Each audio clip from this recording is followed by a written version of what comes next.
Hey, what's up, y'all? Y'all know my slogan. I don't know it all, but I know what I've been through. Now, before we get into this video, please make sure you head on down to Instagram and follow us on our official Instagram page at Hookah Anonymous _. We're able to be a little more explicit, a little more uncensored, and share content freely without running the risk of having our channel terminated. So, once again, make sure you head on down to Instagram and follow us on our official Instagram page at Hookah Anonymous _. We're almost at 100,000 subscribers, so if you like this video, make sure you subscribe and hit that bell so you're notified every time we drop new content. Now let's get into what you guys came here to see. Now, I'm sure a majority of you guys already heard of this story and are familiar with the outcome already, and I meant to cover this before but decided not to because when the verdict came out, I was kind of busy.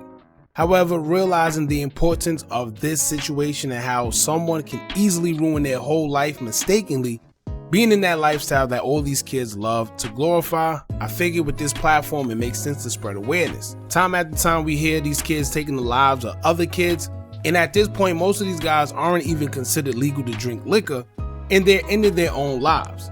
Whether it's from going to the grave or going to a jail cell with football numbers handed down from a judge. Not only did he mistakenly shoot an unalive 11-year-old girl that he wasn't trying to hit, but he was also told on by the same guys that he was once called his friends.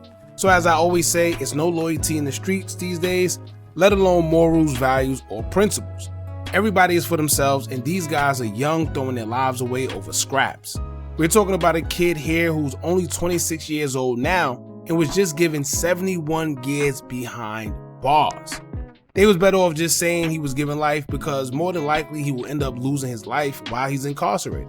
Not only that, but a lot of these kids don't realize that when you're in the streets doing what you're doing, you don't only affect yourself, but you affect the loved ones around you, including your parents.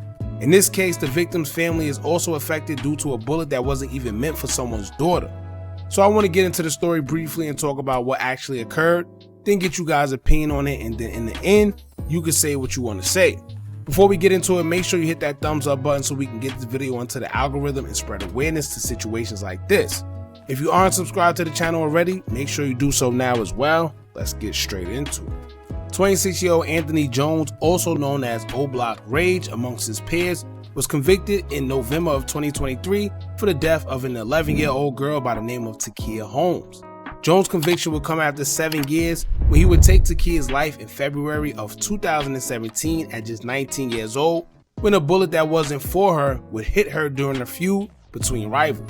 Court reports say that the bullet was meant for rival gang members selling marijuana in ops territory, but as we know, bullets don't have no names on them. Takia Holmes was sitting in her mom's car on 65th and King Drive, along with her brother, aunt, and mother, when she was struck in the head by a bullet while in the van. Anthony Jones received 2 charges, first degree M, which he got 45 years for, and 26 years for attempted M, totaling up to 71 years. Now here's the plot twist. It's been a lot of rumors going around about the shooting, and some people feel that Rage wasn't even the one that was responsible for the death of Takia, but living by the street code of not snitching is what got him all that time. I'm not going to say names, but reports say that another man was responsible for the shooting, but it was Rage's weapon that was used.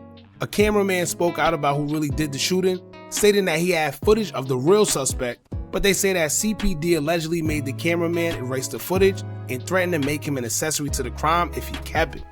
Sources say that at the time of the shooting, Oblock Rage was at a video shoot and someone took his weapon, and that's when everything went down. They say that the streets know what's going on and everybody knows what's going on as well, but nobody's saying anything because everyone's going by the don't snitch mentality. Now to make matters even worse, it's reported that the same guy that is considered the real suspect, along with other individuals, actually framed Oblock Rage and said that Rage was the one that did it, knowing he didn't. Sheesh.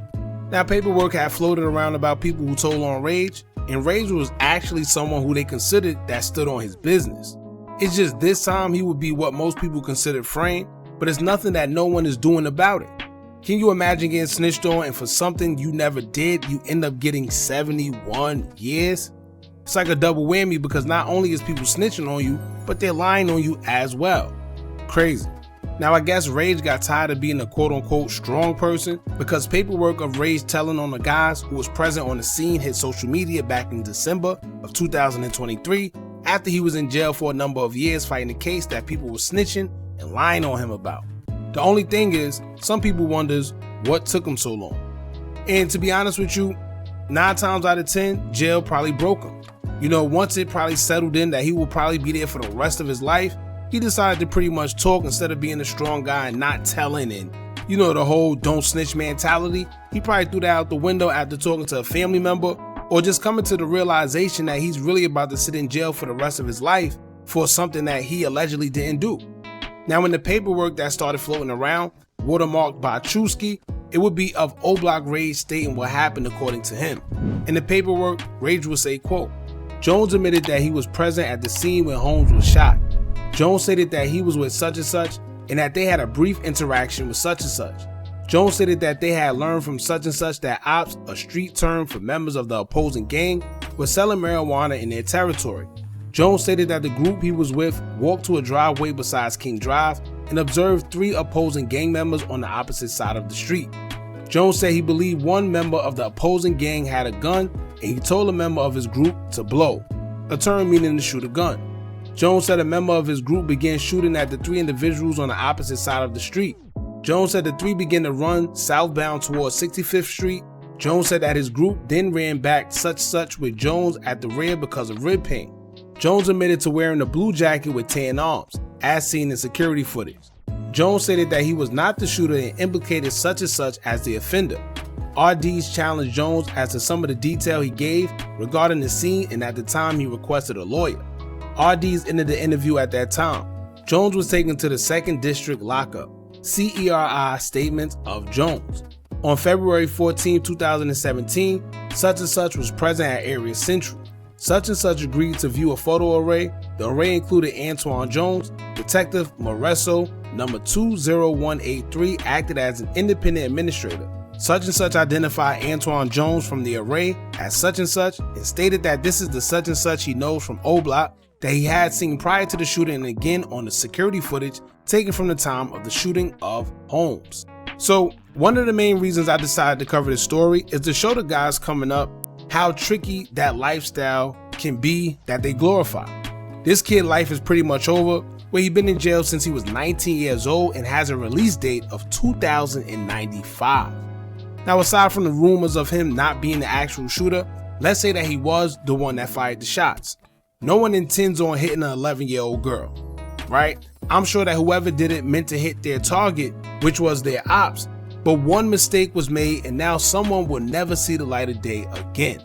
So in the streets, things can happen and go left in a matter of seconds. Not only that, but as I pointed out earlier, there's no loyalty in the streets. If Oblock Rage really didn't do it and he's sitting in jail because he want to be loyal to a bunch of people that's not loyal to him, right? Instead, knowing he's innocent, if he is, no one's coming forward and taking accountability for it. And I don't expect anyone to do that, right? Because nobody's just going to come out and take accountability for the passing of an 11-year-old girl. Let's be real. But it's a messed up situation all the way around.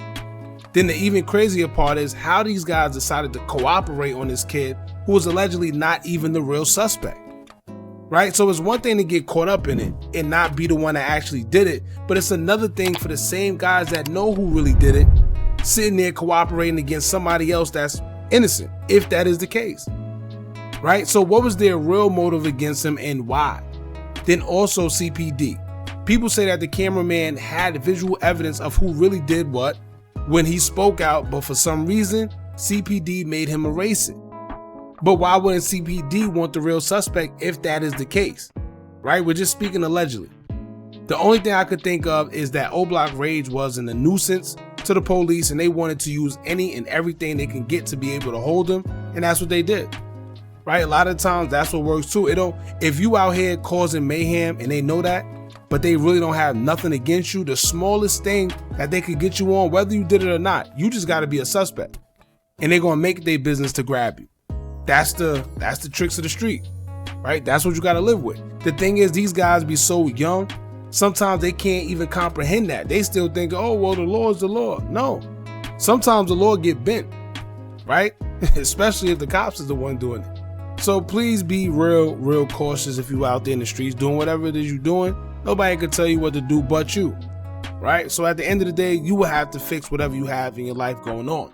But once again, it seems like Rage has been framed. I can't really speak per se because it's a lot going on, but they say the people that know what's going on know who did what, right? But in a nutshell, no one can say anything because no one wants the title of being a snitch, which is crazy. So y'all jump in the comments and let me know what y'all think about this. On the flip side, what do y'all think about this situation? And if you have any input about the whole situation as well, let us know in the comments. Don't forget to like, comment, share, and subscribe. Hit that bell so you're notified every time we drop new content. But remember, as long as you keep on watching, I'm going to keep on dropping. I'm out.